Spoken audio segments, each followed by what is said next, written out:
আমার নাম জেনিফার হোসেন এবং I am the director of university of liberal arts Bangladesh ইউলা। তো প্রথমত হচ্ছে ছোটবেলা থেকে আমি কফি খেতে পছন্দ করি, আর দ্বিতীয় হচ্ছে apart from my professional journey I am also going to be an entrepreneur. আমার কাস্টমারকে যদি আমি ভালো কফি খাওয়াতে চাই তাহলে প্রথমত আমাকেই জানতে হবে how to make a good coffee and what's the proper way to do that. আমি যদি সেটা না জানি তাহলে কিন্তু আমার এখানে যারা কাজ করবে বারিস্তা তাদেরকে আমি মনিটর করতে পারবো না, কোয়ালিটি অ্যাসুরেন্স করতে পারবো না, রিস্ক অ্যাসেসমেন্ট করতে পারবো না, এবং যেই প্রমিসটা আমি আমার কাস্টমারদেরকে করব যে I will give you the best service and best coffee, সেটা আমি এনশিওর করার জন্য অনেক রিসার্চ করি যে বাংলাদেশে আমি কোথায় বারিস্তা কোর্স করতে পারি এবং আমি জানতে পারি অ্যাবাউট দিস অ্যাওয়েক এত ভালো এবং এমপ্যাথি যত্ন সহকারে শেখায় সেটা আমি জানতাম না, এবং এখানে কফি রোস্টার্সটাও কিন্তু দেখানো হয়। So it is very impactful for me এবং আমার জন্য ছিল খুবই ইফেক্টিভ একটা লার্নিং, যে কারণে আমি এখানে এনরোলড হয়েছি এবং সাকসেসফুলি আজকে আমি কোর্সটা শেষ করতে পেরেছি। আপনারা দেখতে পাচ্ছেন আমার এখানে আজকে একটা সার্টিফিকেট আমি পেয়ে গেছি।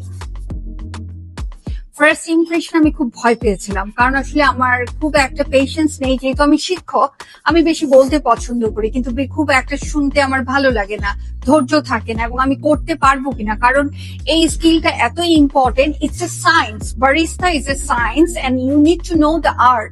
একটু যদি আর্টের হেরফের হয়, যেহেতু আমার ওসিডি আছে, আমি খুব নার্ভাস হয়ে যাই। তো প্রথমে আমি একটু নার্ভাস ছিলাম, আসলে কি আমি করতে পারবো, কিন্তু ডে বাই ডে আমি কনফিডেন্সটা গেইন করেছি। না, আমি যে টার্গেটটা নিয়ে এসেছি এবং যেভাবে এখানকার ট্রেনার আমাকে হেল্প করছে, সবাই সাপোর্ট করছে, সো আমি কেন পারবো না। গ্রাজুয়ালি আমি কনফিডেন্স গেইন করেছি, আমার মধ্যে কনসিস্টেন্সি এসেছে এবং আমি করতে পেরেছি। অনেকটুকু বাড়িয়েছে, কারণ আমি দেখলাম যে অ্যাজ এ টিচার আমি হয়তো একবার বলে দেওয়ার পর ভুল করলে খুব রেগে যাই, কিন্তু এখানে কোনো রাগই হচ্ছে না, বরং আমাকে এত সিম্প্যাথি বাচ্চাদের মতো ট্রিট করা হচ্ছে যে আমি লজ্জা পেয়ে গেলাম এবং আই গট ইন্সপায়ার্ড। না, এতটা এফোর্ট দিচ্ছে, আমাকে তো তাকে সাপোর্ট করতে হবে, এবং আমার কাছ থেকে যদি ওই সাপোর্টটা না আসে তাহলে কিন্তু সাকসেসফুলি উনিও স্যাটিসফ্যাকশনটা পাবেন না যে উনিও ভালো করে কোর্সটা করতে পেরেছেন। যে কারণে আমি তাদের কাছ থেকে ভালো সাপোর্ট পেয়েছি, এবং এট দ্য সেম টাইম ওনারা যে কফিটা বানিয়ে দেখাচ্ছে, করাচ্ছে, আর্ট শেখাচ্ছে, সেটা না, ব্যাকগ্রাউন্ডে কফি স্টোরি কেন, কিভাবে, কতটুকু করতে হবে, প্রত্যেকটা লজিক্যাল ব্যাপার লজিক্যাল ওয়েতে বোঝাচ্ছে। So it was legit.